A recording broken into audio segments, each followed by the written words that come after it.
I'm Eric Schumacher-Rasmussen. I'm the editor-in-chief and VP of Streaming Media. And welcome to day 6 of Streaming Media East Connect. This is our biggest Streaming Media East or a Streaming Media Connect event yet. It won't be our last virtual conference. We've got another one coming up in August, but we are going to be returning to in-person events starting in November with Streaming Media West in Huntington Beach. And I can't think of a better place to return to in-person events than Huntington Beach. So if you're interested in speaking, you can go to the Streaming Media West website. Steve will put the link to that in the chat, and you can fill out the call for speakers. If you're interested in sponsoring, you can do the same. Go to that website and get all the information about sponsoring Streaming Media West, November 2nd and 3rd in Huntington Beach. A couple of housekeeping notes. As always, all our sessions will be available in our archives on Streaming Media's YouTube channel within about a day after the live event. And we're going to leave the chat open for this discussion, but we do ask that if you have questions for our panelists, that you put them in the Q&A tab rather than in the chat. That just helps me keep track of those questions rather than having them in a couple of different places. Before we jump into our discussion about premium niche video services, I'd like to thank our diamond sponsor, Signiant, for helping to make Streaming Media East Connect possible. And we have a short video message from Signiant. When the director calls action. And action. When the game is on. Pick it up, it's good. Or it's time to save the universe again. Media Shuttle is there. Trusted by more than 25,000 media companies, Media Shuttle delivers, making it easy and secure to send any size file anywhere fast. The journey begins with Media Shuttle portals, customized and branded for any project and designed to be so easy, your end users will love it. All while giving operations teams complete control through a simple yet powerful admin interface. Add users, set permissions, customize file delivery specs, and report on all activity. Blast off with proprietary acceleration technology. Media Shuttle moves your content anywhere in the internet-connected world at hyper speeds. Along the way, your files are protected. Our commitment to enterprise-grade security has made Media Shuttle a preferred tool with Hollywood studios, major sports leagues, broadcasters, and more. With Media Shuttle, your files are never handed over to Signiant. File movement is orchestrated between the end user's workstation and your storage, whether on-prem or in the cloud. Your IT team simply provisions your storage, connecting it to the Media Shuttle cloud service, and Signiant handles the rest. Get started on your Media Shuttle journey today, a journey without limits. I would also like to thank the sponsor of this panel, SeaChange, and Claudio Medeiros from SeaChange will be joining this discussion. Claudio gave a great tech talk last week. If you want to learn more in depth about what SeaChange offers, that's available on our YouTube channel. And we're going to be talking about premium niche content, premium niche services. And when we put together the program, you know, every once in a while we see some topics that we think might be controversial. I didn't anticipate the word niche content being controversial before last week, when there was some pushback and some other discussions about OTT services, about what niche content actually is and whether or not the term niche is in itself kind of derogatory, kind of dismissive. So we're going to touch on that a little bit, as well as all manner of topics related to premium niche services, whatever we call them, whether we call them niche or not. But first, of course, I would like our all-star group of panelists to introduce themselves. Let's start with Leah Daniels, who's the COO and co-founder of Revry. Alia, welcome this early morning for you. Thanks for getting up early and getting on camera. Thank you for having me. As mentioned, my name is Leah Daniels. I am Chief Operating Officer over here at Revry. My former life, I was an attorney, which is always a fun fact. Yeah, I'm the Chief Operating Officer at Revry. Revry is a digital streaming network. We could say niche, that is for the queer community. We were founded in 2015, and we actually went to market in June of 2016 at San Francisco Pride. So this is our official 5th year anniversary of being in market, which we're super excited about. And yeah, I'm very, very, very excited to be here this early morning for me. Again, we appreciate it. Bassil El-Khatib is the CEO and co-founder of FrndlyTV. Bassil, welcome and tell us a little bit more about Frndly. Thank you. Thank you for having me. So FrndlyTV is a live streaming service that really focuses on the middle American audience. It's really focused on providing feel-good family entertainment at a very reasonable price. We started our service in October of 2019, so a little over a year and a half ago. We've been fortunate to have some really great success. We're proud to say we believe we're the first profitable virtual MVPD in the US. So that's something for a small, if you want to call us a niche service, something we're very proud of. Excellent. We have Karl Meyer, who's the head of media and entertainment for Samsung Ads. Karl, talk about what you do at Samsung and how you work with some of these channels. Yeah, so it's a pleasure to be here. We're very active with channels. In fact, Revry we have on our service. It's good to see you. And we're at 160 plus channels now through our fast service, our AVOD service on Samsung TV. And I'm sure we'll jump into more detail, but for us at Samsung, we're 45 million US households deep, 220 million devices, connected devices, and we consider ourselves an ecosystem where we bring high quality content, family safe environment. We're innovating on data and analytics constantly, as well as the services and channels that we'll talk about today. Excellent. Darren Olive is president of Crackle Plus, and there's some interesting news about Crackle Plus and Chicken Soup for the Soul that we'll get to a little later in the conversation. But Darren, talk a little bit about what it is you do and what Crackle Plus does. Great, thanks, Eric. Yeah, so we represent right now 3 main owned and operated networks: Crackle and Popcorn Flicks, and you just mentioned our just named Chicken Soup for the Soul AVOD network, which is launching later on this year. We'll get to that in a minute. So we basically have 2 businesses with Crackle Plus, and I head up sales, strategy, and an ad operations and marketing teams. But we represent premium supply across ad-supported OTT, all long-form movies and TV shows across the brands that I mentioned. The other side of our businesses, we represent supply, premium supply from companies and brands like Crunchyroll and Funimation, 2 fantastic anime brands, also Plex. So essentially, we bring all that supply together, bring it directly to our advertising partners to create one of the largest supply chains for premium inventory. So I take that to market. Terrific. And Claudio Medeiros from SeaChange. One of the things I love about the way we've put together these panels for our virtual events is that there is another word people hate, but there's a vendor on every panel, right? I should say there is a technology company on every panel. And so companies like SeaChange help enable these content providers to go to market and get their services out. So Claudio, talk a little bit about what you do at SeaChange. Exactly. Glad to be here, Eric. I'm a lead solutions architect at SeaChange. And SeaChange, we're a company with more than 25 years in the video industry. And basically, we have all of the software components that make this, that connects actually the operation of all of these amazing channels to the end users with the different monetization, with the different ways of monetizing the content and making the product profitable. All right. Well, let's jump right in with the sort of fundamental question, the elephant in the room. What exactly defines a niche service as niche? And should we stop using that word niche? Alia, you want to kick that off?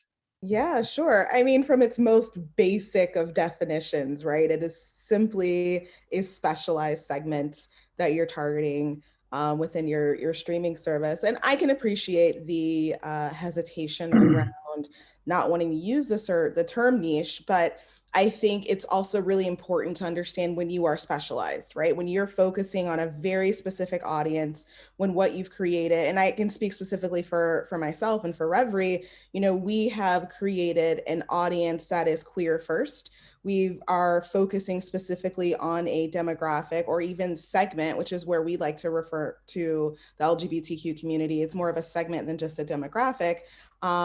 We are catering explicitly to this audience. And so we want this audience to know that this is a space for them and it is a space that is created for them. And I think when we ignore sort of that specialization, it makes it more difficult to help the audience know exactly who you're for. And so for us, I think it's really important that we are focusing and being very targeted towards our audience and letting them know, hey, we're here and we were created explicitly for you. There are thoughts on what defines a niche service and whether or not that word is even applicable anymore. I think one of the challenges with it is there tends to be this preconceived notion of sizing. When people talk about niches, they think small. Sometimes even people think irrelevant, and that's incorrect, right? The sizings can be huge, and so that's always the challenge. Is I always find it's really more. I always define it as it's a commonality of interest or belief or lifestyle or whatever it may be that it kind of unites people and brings people together.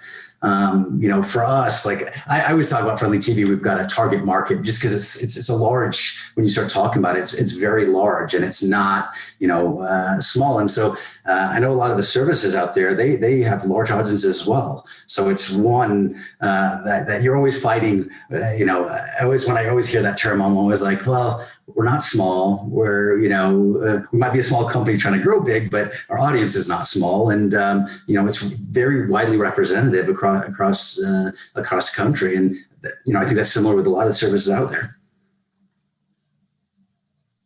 I can jump in and say, I think from an outsider's perspective, right, we're all sitting here talking about niche to the viewer, to relevant. We look at them as super fans or passion groups about a particular content that's of interest to them. I mean, in our time more recently with COVID, we have a COVID channel that's up 24/7 to serve those.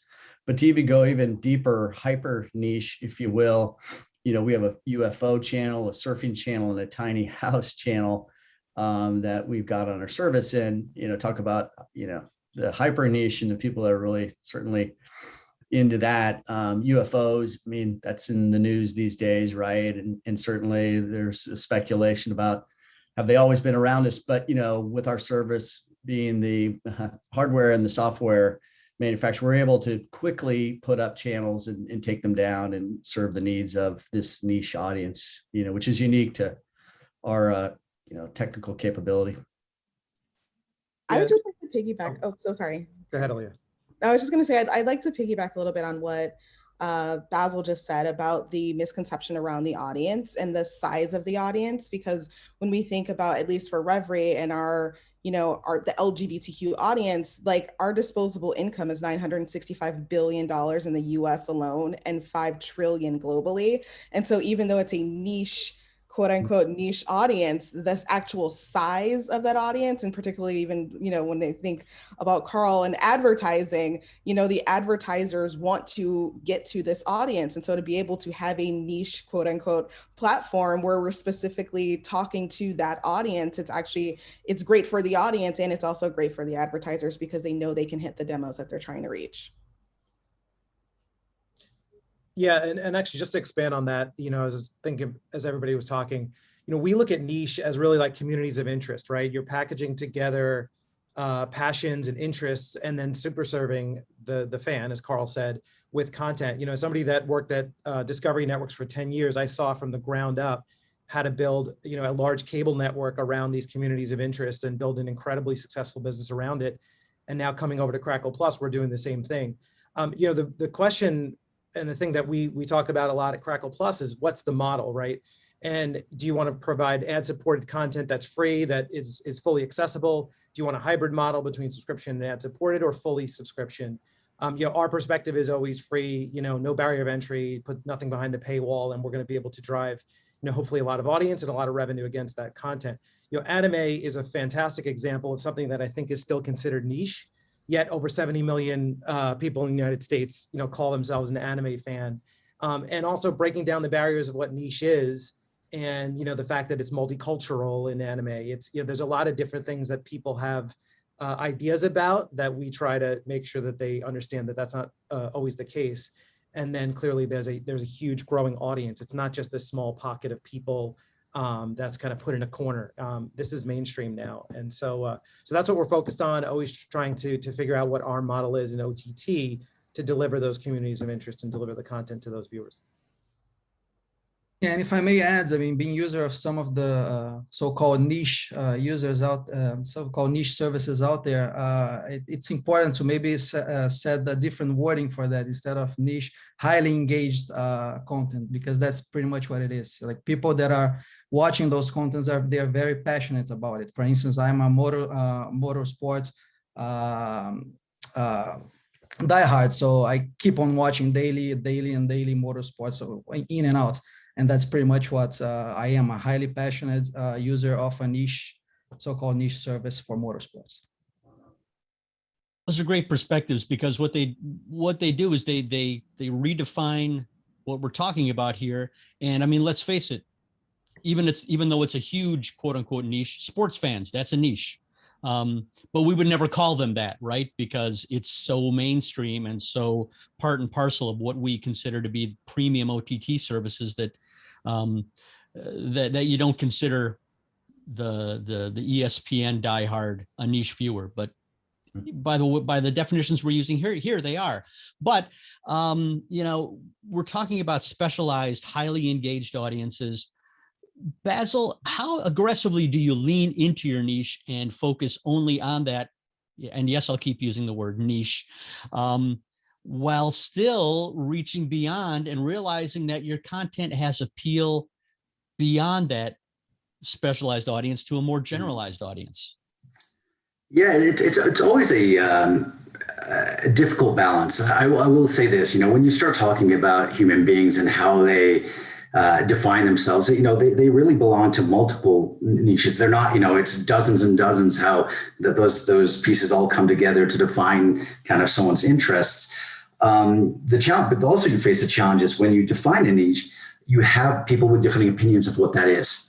Within that niche. So it's one of those where you can't be if you're too specialized, you might start alienating people and potential customers that have interest in that. So it's right finding that right balance. Most importantly, it's you've got to be authentic to your brand. I think that's the first and foremost is trying to be that to your customers so they know what they're getting, again, without alienating.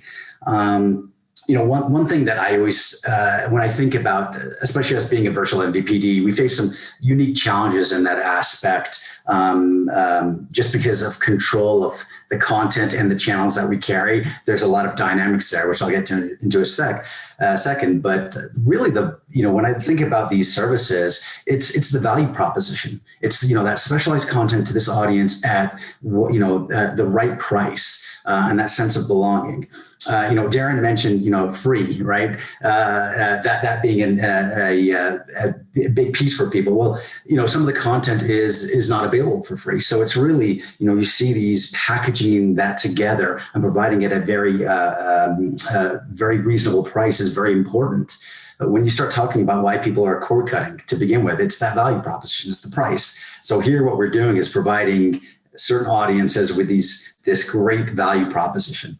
As a virtual MVPD, I mentioned there's some challenges, and one of the big ones is, we're an aggregator. I don't get to control what the channels programming they put on there. So there's a little bit of more challenge there. And also when you start talking about services and the network conglomerates, they have control over what channels you get. You can't go and pick and choose the channels you want. And so for a more specialized type of service, that becomes a challenge. You know, I might want one channel, but they're saying you have to take 10 or 15 channels that might not fit.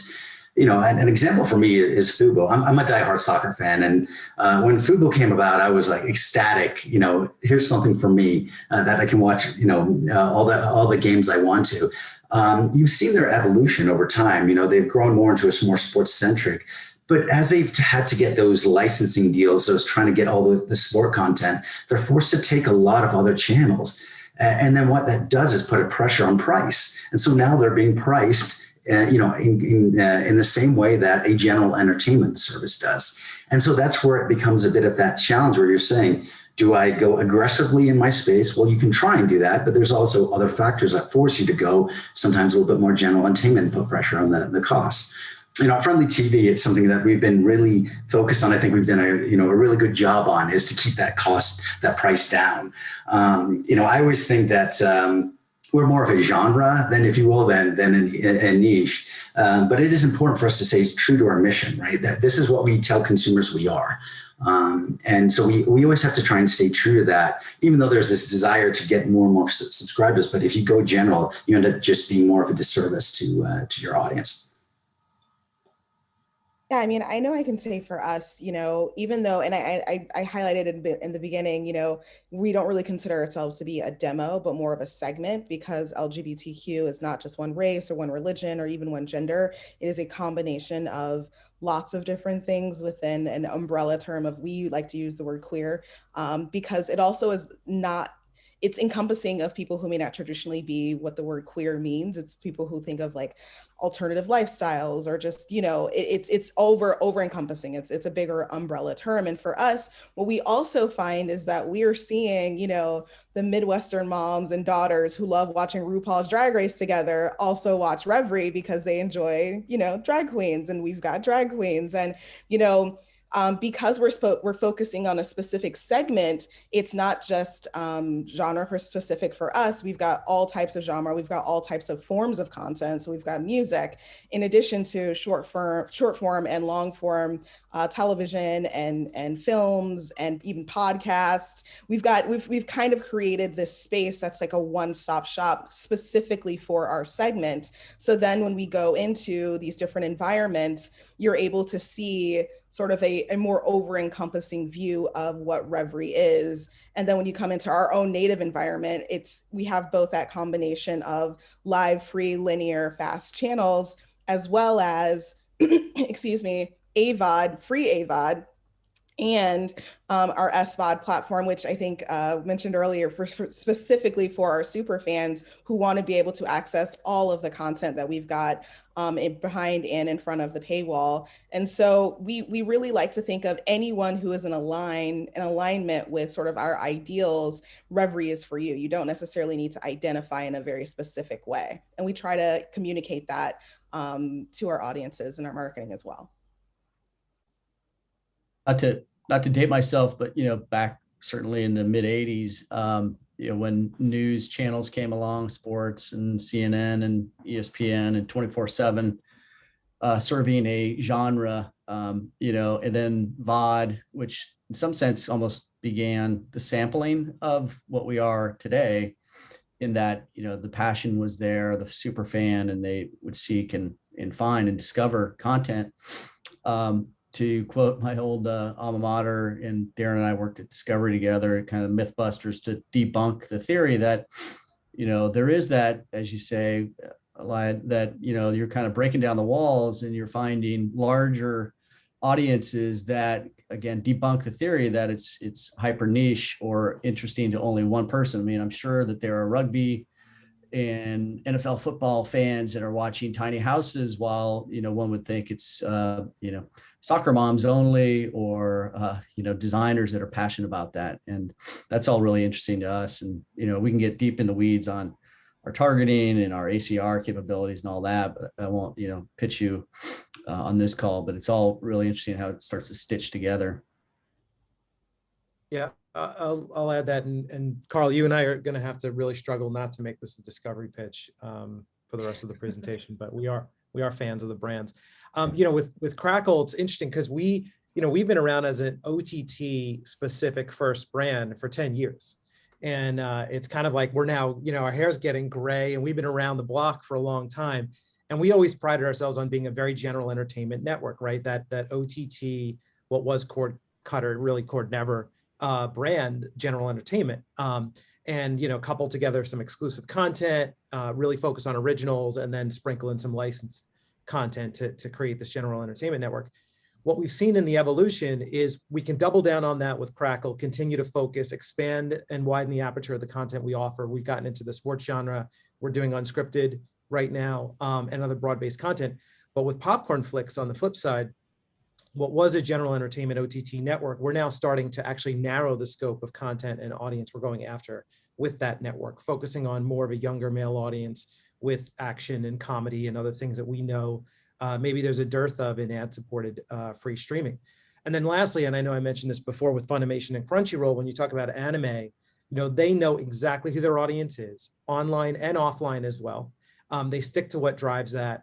And really they've looked at the model as, we're going to get them in with some AVOD content, give them some great relatable programming, and then we're going to kind of bring them in, or hopefully upsell them into the SVOD experience if they want to take a deeper dive on it. But they know exactly what they want to do, and then how to ultimately convert them too. So we kind of look at it in the full spectrum of what we can do and what we want to serve to our audiences. And then I know we're going to be talking about Chicken Soup later, which is also going after what we would consider more of a niche audience. Yeah, I mean, it's funny, as we all got on screen this morning, I thought to myself, if you put Revry and Frndly on paper and looked at them one-dimensionally, right? You may walk away thinking, oh, those are two different niches, two different audiences, but they're not. As you said, Bassil, human beings are complex, right? None of us can be reduced to our identity, our various levels of identity or interests. And so there's all these overlapping Venn diagrams that define who we are. And as I also think about the necessary and increased focus in the last year, especially on corporate and audience diversity initiatives, right?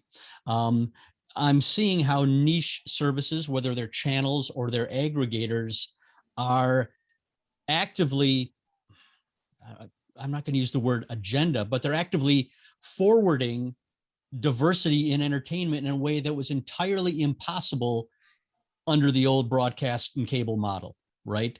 Because even though the economics do make it difficult, and we're never going to get to that pure a la carte service or ideal nirvana that people talked about years ago, even though I don't think that's really what people want.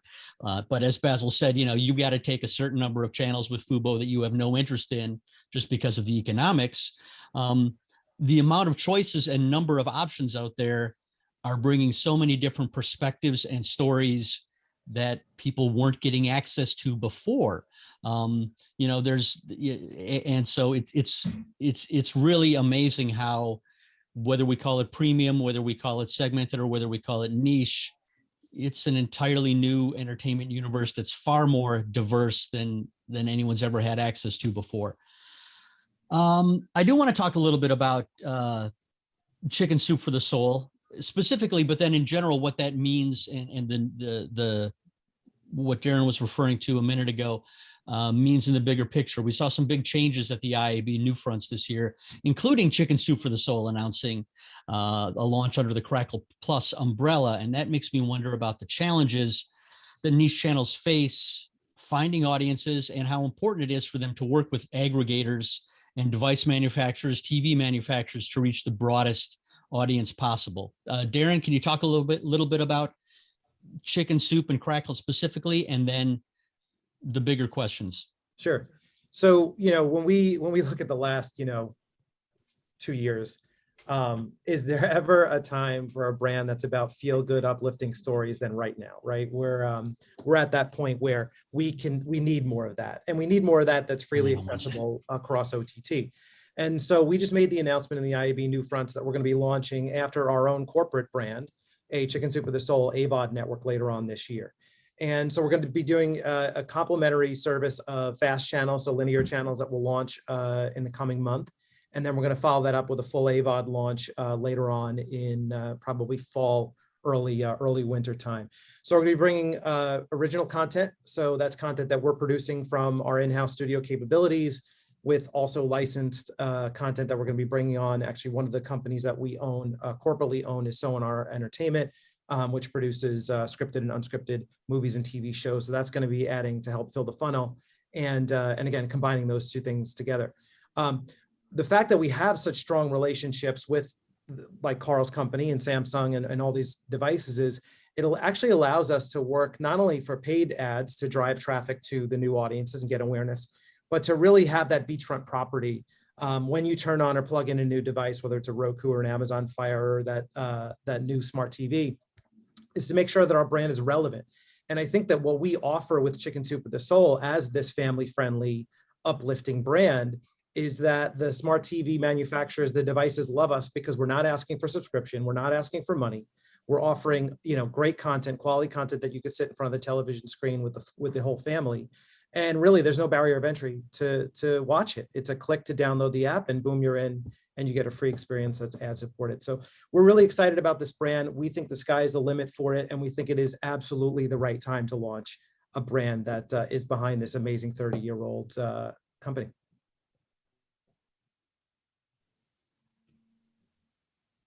Alia or Bassil, any thoughts on how important it is for channels to work with aggregators and device and TV manufacturers to get your content in front of the people who want to see it? Oh, absolutely. I mean, as Karl mentioned, we work with Samsung, who's been an amazing partner with us, and we're so happy, and we're actually launching in several other territories with Samsung. So we're good friends over here, and I think it's very valuable. That lean back experience, as Darren mentioned, of literally getting a device and turning it on and being able to immediately get access to content, but lots of content, including things that you may not have seen. I think it's really, really valuable for us to be able to be in environments like that and package with other, not to use the word niche again, but here we are, niche channels where folks can find us, people who may not have, heard of Revry. But like I said, that Midwestern mom who loves RuPaul's Drag Race and happens to scroll down and sees, Queens on Revry, and they're like, oh my gosh, I've never heard of this before, and I love it. Like that is amazing and particularly impactful opportunity for us to be able to be in these environments like this. And so, we've got several partners. Like I said, Samsung's our favorite, Karl, and and it's really made a big difference for us in our business of being able to reach out to these audiences who traditionally may not have heard of Revry, but is very interested in our content. Yeah, so from my perspective, I mean, we're still being a relatively new service. We're Karl, unfortunately, we're not yet on Samsung, but being distributed on kind of the devices that people want is vital. I think it's very important. I think it's a symbiotic relationship. I mean, these devices need these types of services. They help in some ways differentiate at times what is available, but it is a challenging environment. As every service that comes out is trying to be distributed on every platform. One of the challenges is how do you take advantage of that placement? How do you stand out when there are thousands of services trying to compete? And it does become a challenge. I would say, with the more recent introduction of all of these larger services that are trying to be, go after everyone, whether it be your Disney Pluses, your Peacocks, your whatever, the new Discovery, AT&T thing will be called, the Warner Media will be called. They take a lot of the share of the voice, and it does become a little bit, quite a bit more challenging. I look at it as going, when I look at, specifically just talking about getting in front of consumers, the iOS 14 change recently for me was really a kind of a slap in the face for small businesses. The Disney Pluses goes after everyone, so they don't need targeting. But when you do it, when you remove that, you're actually hurting small businesses. So, when I look at, you can talk about these, the distribution, it's vital, but at the same point, that's only one step. It really is, how do you get this content in front of the right audience? And, there's still, opportunity, but challenges there. Yeah, and if I may add to support that, it's important to have such segmented environment where you have different OSs on each one of these devices. It's important that you have your investment is targeted to a platform that can provide you customized and on a click of a button availability on such different OS environments, right? So us at SeaChange, we're capable of cutting short that extremely difficult of launching different clients on each one of these particular devices with abstraction layer, which will basically take care of that for you and have them the different packages available for each one of the vendors manufacturers. Throwing out an interesting stat that we have obviously at our access and our fingertips. 40% of what we found, 40% of our owners, smart TV owners, have no idea what they want to watch. So they're, eyes wide open. They turn on the TV and they're off to the discovery and search mode, trying to find something good to watch on TV. And, that's just an interesting, obvious one, but they're spending 20 minutes, believe it or not, 20 minutes of time finding something. It's almost a full half hour, or maybe it's a 0.1, household Nielsen rating. Don't know, but, so we keyed in on that long ago and realized that, while viewers in search mode, we put up banner ads and autoplay video ads and all the like. And then along came our fast service, and our engineers programmed it into the TV in a unique way that just enabled the fast channels in our service to do so well and perform so well. It's actually hard coded into the TV. So it's not an app. It actually houses the program guide, the EPG banner ad or EPG program guide. And that's an old habit that you'll just never break, right? When you're looking for content, you're going to want to scroll left are all the channels, and to the right is the program specific. And that's why I think all of our fast channel partners, our channel partners on, I should mention too, Samsung TV Plus is our AVOD service. They do so well is because it's inside that program guide that you find your local broadcast network stations. And then you get into that search mode and that discovery mode, and maybe 7 minutes of that time of that 20 is inside our AVOD service. So just, again, not getting too technical, but I think worth bringing up just the behavior and how we make it easy for our customers to find what they want. And I think something interesting has happened in the last year or two. And this is anecdotal, but I think my household's journey isn't too unusual in that we cut the cord maybe 7 or 8 years ago. And so we got used to watching everything. We did over the air for a while. We got used to watching everything through apps, Netflix, Amazon, Hulu, etc. Right? And we've had smart TVs for probably 7 of those 8 or 9 years. And it's really only recently that suddenly everyone in the household is discovering all the things that are available on, well, it's one of your competitors, sorry, Karl, but in our house, but that's available on the AVOD channels, the hundreds of channels. And I think that's happening. And I've talked to other people as well that it's not like, I think for a while there was a perception that the channels there were kind of like, and again, I'm dating myself, the old UHF channels, right? There's nothing really good there, but things have changed. And I think consumers are finally embracing that. And that can only help niche / premium / all the folks who are here today, right? So Karl, can you talk a little bit about, as a TV manufacturer, Samsung, and I know you work on the ad side, what you've seen in terms of consumers using the features on their smart TV to find these specialty services? Yeah, I mean, I think I touched on that just a moment ago, that behavior shift is unique, and we are, digging deeper into that. I mentioned certainly the nav and time spent, but what's also unique to us is ACR, automated content recognition, which is the glass level.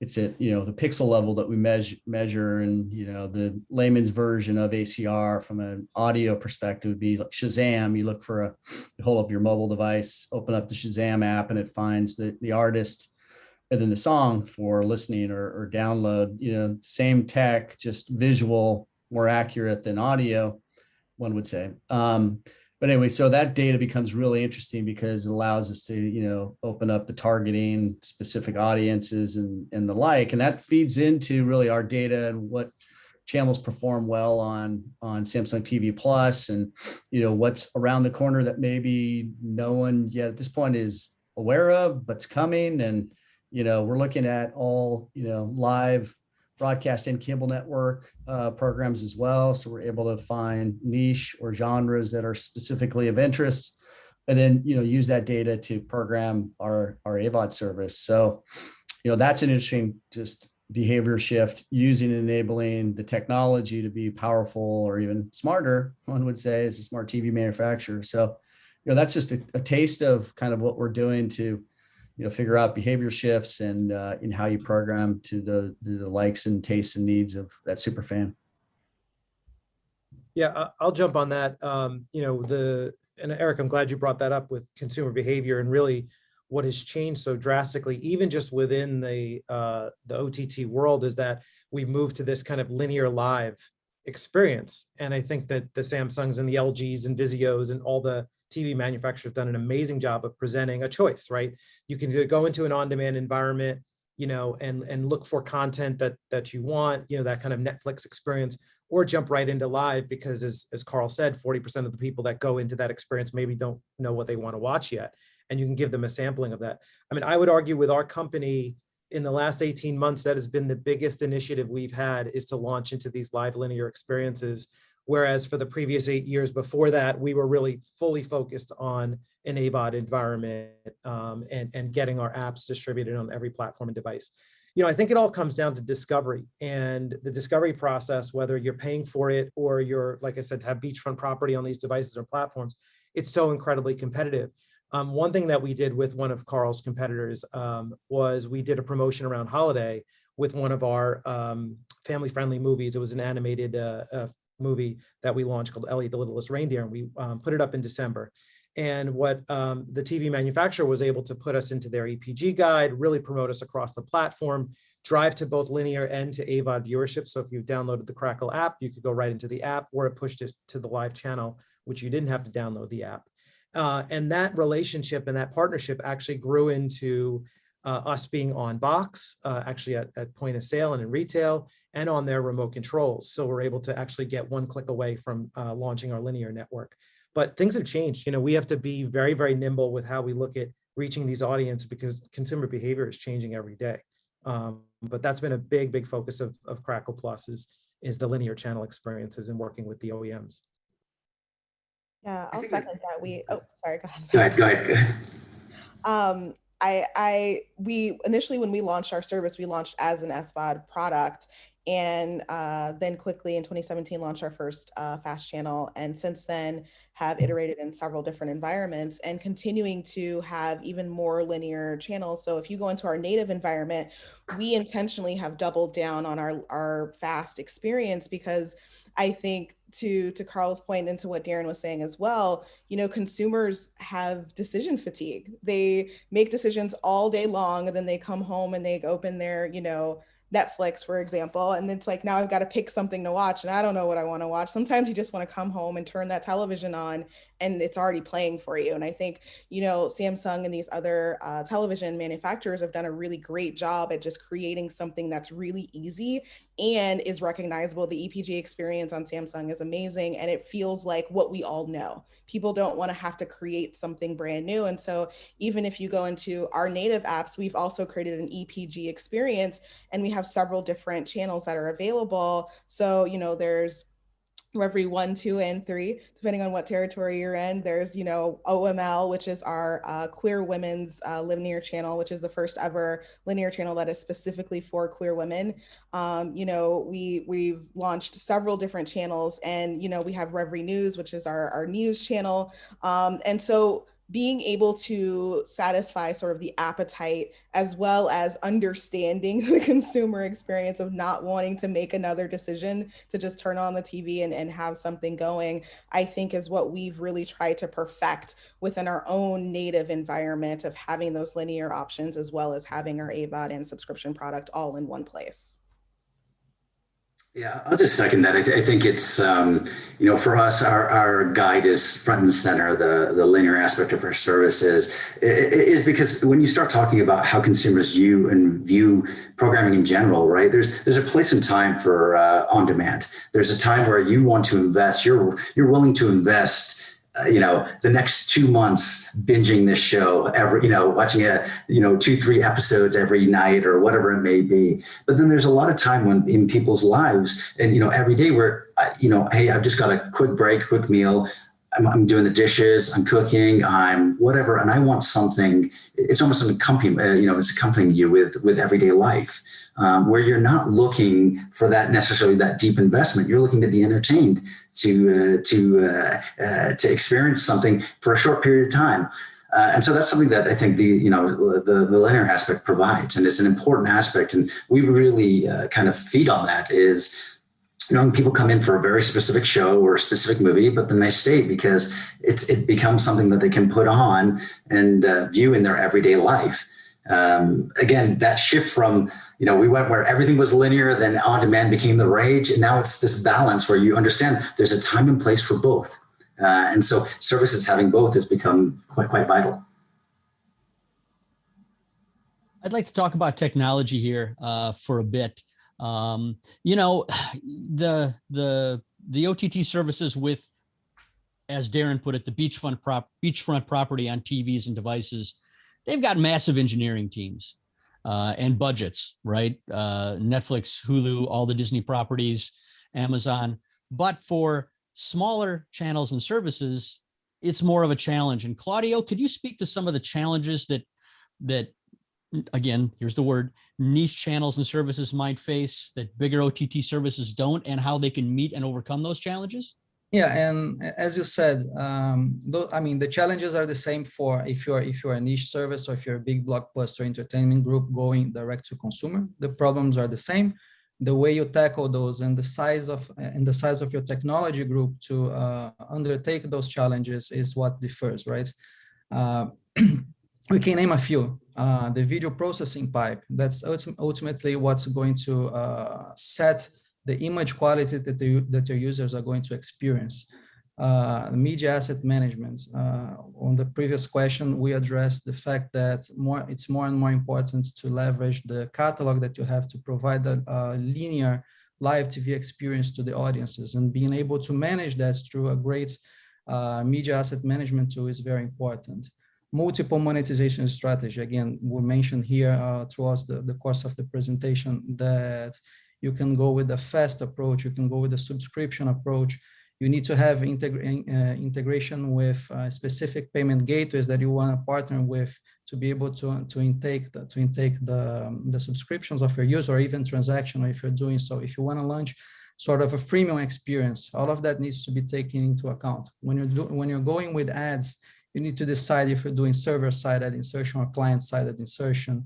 All of those aspects take a lot of technology effort, and also to be able to be optimal and be able to target your customer better and to make the best usage out of the licensing that you get, because you're targeting a very specific audience.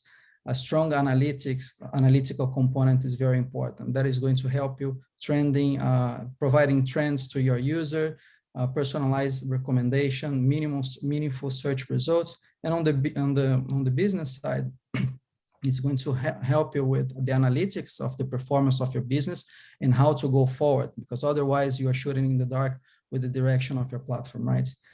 We talked a little bit about the different devices. It's very important to be present on all of the devices. So it's important for you to have a quick platform that you can, with a click of a button, have the different packages deployed for different devices out there, and the specifics of each one of these devices.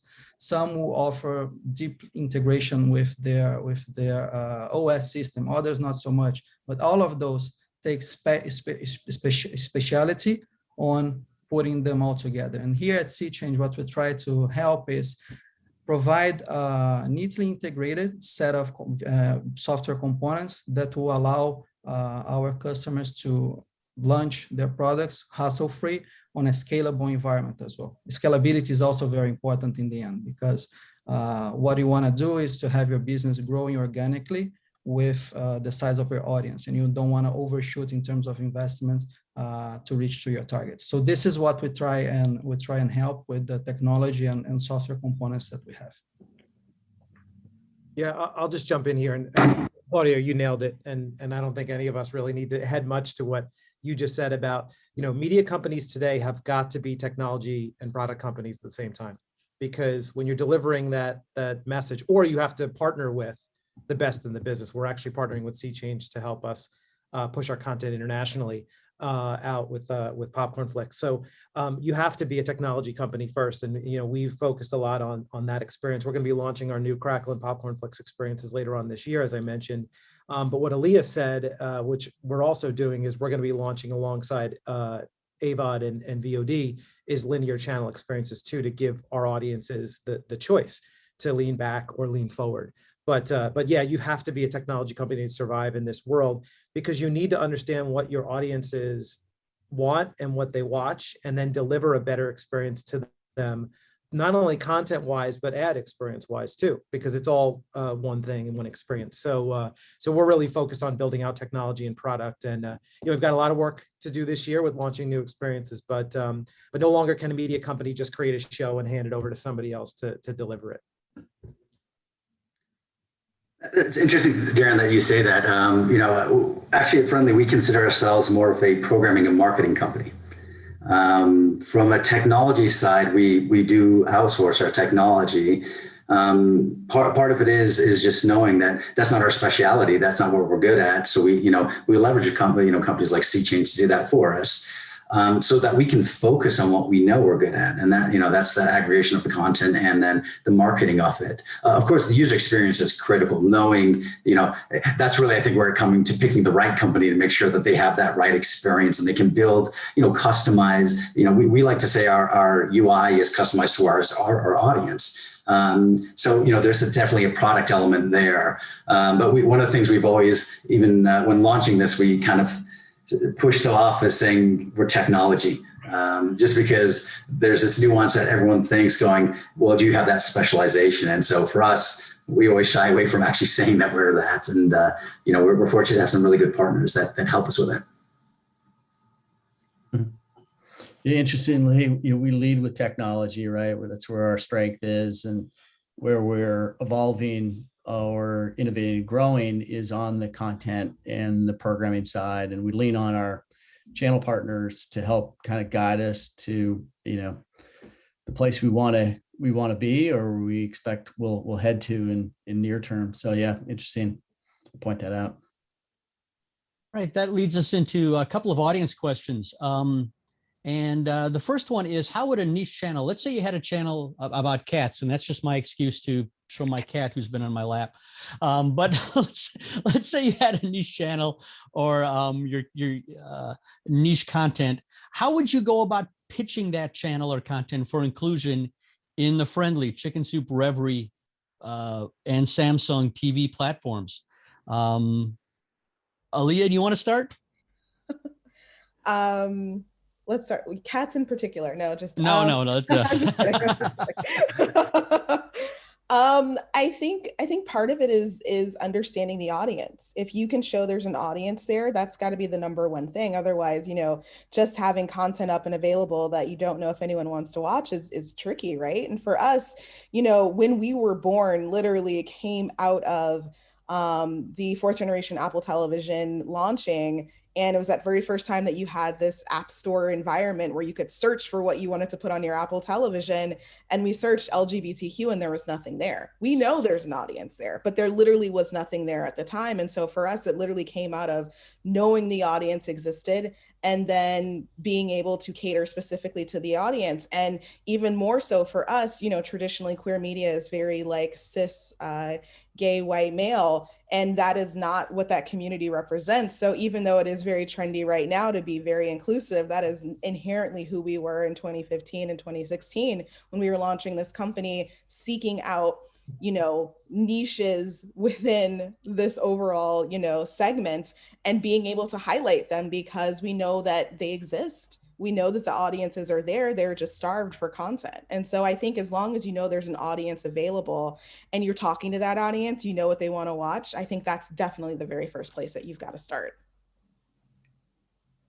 Yeah, I mean, for us, well, if you take a step back and you look at even just the broadcast and cable television experience and, 40, 50 years, 300 cable networks were thriving and wildly successful for a really long period of time. Finding niche audiences and allowing, again, that content to resonate with what was smaller audiences if you looked at it versus broadcast and some of those cable networks. So there's an opportunity for us in the OTT or CTV world to absolutely target those audiences and be successful. And there's room for all of us to be successful, right? It's not just 2, 3, or 4 people that are going to win. and everybody is going to fall by the wayside. So it's incredibly important. I mean, we look at viewership patterns and really then look at what's happening within a Crackle or Popcornflix environment to see those patterns and then say, can we launch maybe a channel within Crackle or Popcornflix to super serve that audience? And then the question is, can we then grow a brand, incubate a brand there, and potentially launch it on its own? And that kind of happened with Chicken Soup for the Soul, as we were talking over the last 1.5 to 2 years, brought on and lit up by the pandemic and the political cycle and all, these kind of negative vibes. But we combined viewership patterns and things we were seeing with kind of an outwardly marketing approach and audience analytics approach to say, now is the right time to launch that network. And we're going to continue to do that. We're also going to fail. Like, there's going to be things that we do that don't work or don't resonate, and we may have to pivot, and that's okay. But I think we're going to, we're looking at those trends and then, launching to these audiences as we see from data and analytics. So. Yeah, from Frndly, we're fortunate. We get approached quite a bit. For us, it's first and foremost, does it fit kind of our brand promise, right? It's got to be content that makes sense to the audience we're going after. But secondarily is what value does it bring? To Leah's point, what does it bring an audience? Does it bring a pre-existing audience that brings that demand? There's always a cost associated with adding additional content, right? Not just, financial, monetary one, but also in terms of placement, in terms of crowding of your UI. So it's always important that just adding more and more isn't the right solution. It's adding the right content. So we're always trying to approach it in a method that Darren just described. It is about, it's using analytics and audiences and making sure it fits. And at times you get a lot of people who are like, hey, I have this content, it's great, it fits. But what does it bring? That's really, the challenge we always ask is what actually, how does it help the service, elevate the service? How does it add more value to that consumer without, anyone can get a ton of content and put it all together. It's really that packaging and making it relevant, making it, feel valuable to the consumer. Well, this has been terrific. Unfortunately, one of the negatives about a virtual event is that we are on a tight schedule and we can't just go over a few minutes as easily as we could in person. And there are a couple more questions in the Q&A, one in particular that I'm going to forward to our panelists, because Mia Morgan-White has been at every one of these sessions and she deserves to have her question answered. So I hope you don't mind that I'm going to forward that to you, panelists. Again, thanks everyone for talking about whatever it is we call these specialized channels and content services. This has been terrific. We will be back in about a half hour with a panel focusing on exactly what we've learned from all the changes we've seen during the COVID-19 pandemic. So thanks again to everyone. And thanks again to our diamond sponsor, Signiant, for making Streaming Media East Connect possible. When the director calls action. And action. When the game is on. Picking up Mythbusters. Or it's time to save the universe again. Media Shuttle is there. Trusted by more than 25,000 media companies, Media Shuttle delivers, making it easy and secure to send any size file anywhere fast. The journey begins with Media Shuttle portals, customized and branded for any project and designed to be so easy, your end users will love it. All while giving operations teams complete control through a simple yet powerful admin interface. Add users, set permissions, customize file delivery specs, and report on all activity. Blast off with proprietary acceleration technology. Media Shuttle moves your content anywhere in the internet-connected world at hyper speeds. Along the way, your files are protected. Our commitment to enterprise-grade security has made Media Shuttle a preferred tool with Hollywood studios, major sports leagues, broadcasters, and more. With Media Shuttle, your files are never handed over to Signiant. File movement is orchestrated between the end user's workstation and your storage, whether on-prem or in the cloud.